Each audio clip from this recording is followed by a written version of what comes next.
आज Doubtnut app download करें। Doubtnut पर अपने सभी गणित, रसायन विज्ञान, भौतिक विज्ञान और जीव विज्ञान के डाउट्स का करो सफाया। बस प्रश्न की फोटो खींचो, एक ही प्रश्न को क्रॉप करो और तुरंत वीडियो सोल्यूशन पाओ। अभी डाउनलोड करें। हेलो दोस्तों, आपका प्रश्न है हिमांक में अवनमन के आधार पर एक आवासशील विलेय का अणुभार ज्ञात करने के लिए व्यंजक की उत्पत्ति कीजिए तथा यह दर्शाइए कि हिमांक में अवनमन एक अणु संख्या गुणधर्म है। तो चलिए इस प्रश्न को हल करते हैं। ठीक है दोस्तों, तो यहाँ पे हिमांक में अवनमन के लिए सूत्र होता है डेल्टा टी एफ बराबर के एफ इंटू मूललता एम। ठीक है, के एफ क्या है? मोलल अवनमन स्थिरांक है और एम जो है हमारा जो विलयन बनता है इसकी मोललता को व्यक्त करता है। तो मोललता एम बराबर होता है दोस्तों, सूत्र मोललता एम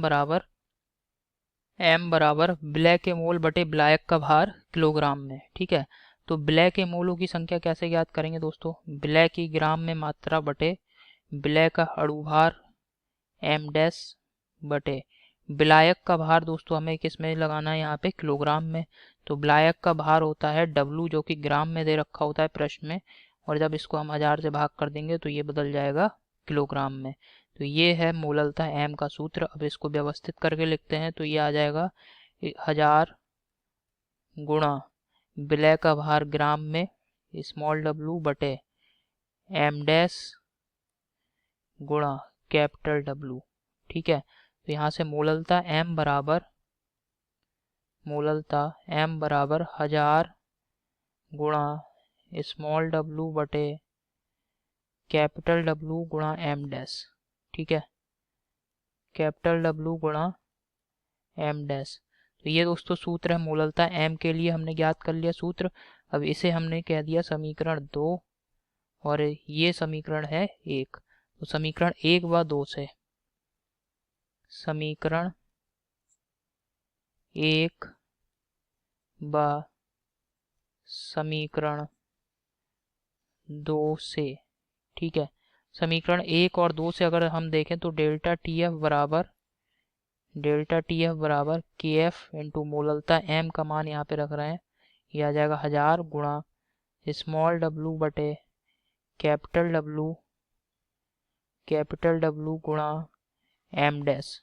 ठीक है, तो डेल्टा टी एफ बराबर क्या हो जाएगा? डेल्टा टी एफ जो कि हिमांक में अवनमन है, विलयन के हिमांक में अवनमन, डेल्टा टी एफ बराबर 1000 गुणा के एफ गुणा स्मॉल w बटे कैपिटल W गुणा एम डैश। एम डैश जो है दोस्तों ये विलय का अणुभार था, तो अणुभार ज्ञात करेंगे यहाँ से हम। एम डैश बराबर क्या हो जाएगा? एम डैश बराबर 1000 गुणा के एफ गुणा स्मॉल w, इसको भाग कर देंगे अब हम किससे? कैपिटल W गुणा डेल्टा टी एफ से, गुणा डेल्टा टी एफ। ठीक है, तो यहाँ से दोस्तों आप देख सकते हैं हमने क्या ज्ञात कर लिया है, जो विलय पदार्थ है इसका अणुभार हमने ज्ञात कर लिया है। अणुभार एम डैश बराबर आप देख सकते हैं ये सूत्र हमने ज्ञात कर लिया है। ठीक है, अब इसके बाद प्रश्न में हमसे कह रहा है दर्शाइए कि हिमांक में अवनमन एक अणु संख्या गुणधर्म है। तो चूंकि अणु संख्या गुणधर्म का दोस्तों हमने सूत्र क्या देखा था? डेल्टा टी एफ बराबर मोललता एम गुणा मोलल अवनमन स्थिरांक के एफ गुणा 1000। ठीक है, तो यहाँ पे आप देख रहे हैं ये डेल्टा टी एफ बराबर एन बटे कैपिटल W जो कि विलायक का भार है ग्राम में, गुणा 1000। तो ये दोस्तों पूरे ये सूत्र हो गया मोललता का। अब यहाँ पे क्या करेंगे? के एफ से गुणा कर देंगे। तो यहाँ पे डेल्टा टी एफ है जो कि हिमांक में अवनमन है, इसके लिए ये सूत्र आप देख रहे हैं हमने बना लिया है। अब हिमांक में अवनमन डेल्टा टी एफ किस पर निर्भर कर रहा है? विलयन में जो हमारा विलय पदार्थ है इसके मोलों की संख्या पर निर्भर कर रहा है, क्योंकि W ये दोस्तों विलायक का भार है, ये इसमें कोई परिवर्तन नहीं हो सकता है, जबकि मोलों की संख्या में परिवर्तन हो सकता है। क्योंकि क्या होगा कि विलयन में जो हमारा विलय पदार्थ है वो अगर आयनिक पदार्थ है विलय, जो विलय पदार्थ है वो अगर आयनिक है तो वह पूर्ण रूप से वियोजित हो जाएगा आयनों में। तो इससे क्या होगा, विलयन में मोलों की संख्या में परिवर्तन होगा। और अगर दोस्तों यहाँ पे विलयन में ये संगुणित हो रहा है जो हमारा विलय पदार्थ है, तो क्या होगा, जो आयन कणों की संख्या है या मोलों की संख्या है उसमें क्या होगा, कमी हो जाएगी। तो n का मान ये दोस्तों परिवर्तित हो सकता है, विलयन में मोलों की संख्या में परिवर्तन हो सकता है। जबकि W 1000 और kf ये क्या रहेंगे, स्थिर रहेंगे विलयन के लिए। तो डेल्टा TF हिमांक में अवनमन ये किसके समानुपाती देख रहे हैं आप, मोलों की संख्या n के।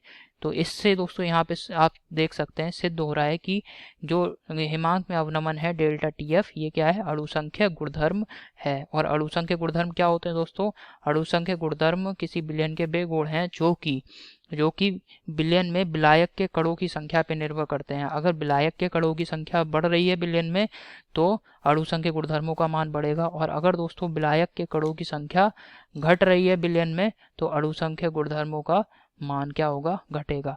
तो यहाँ पे क्वथनांक में अवनमन ये क्या है, मोलों की संख्या के समानुपाती आ रहा है। विलय के मोलों की संख्या n के समानुपाती है विलयन में। तो इससे आप यहाँ से समझ सकते हैं कि डेल्टा TF जो है वो विलयन में विलय के कणों की संख्या पर निर्भर कर रहा है। यही दोस्तों हमारे प्रश्न का उत्तर है। आशा करता हूँ आपको समझ में आया होगा। धन्यवाद। कक्षा 6 से 12वीं से लेकर नीट, IIT, JEE वो एडवांस के लेवल तक 1 करोड़ से ज्यादा छात्रों का भरोसा। आज ही डाउनलोड करें डाउटनेट ऐप या व्हाट्सएप करें अपने सारे डाउट्स 8400 400 400 पर।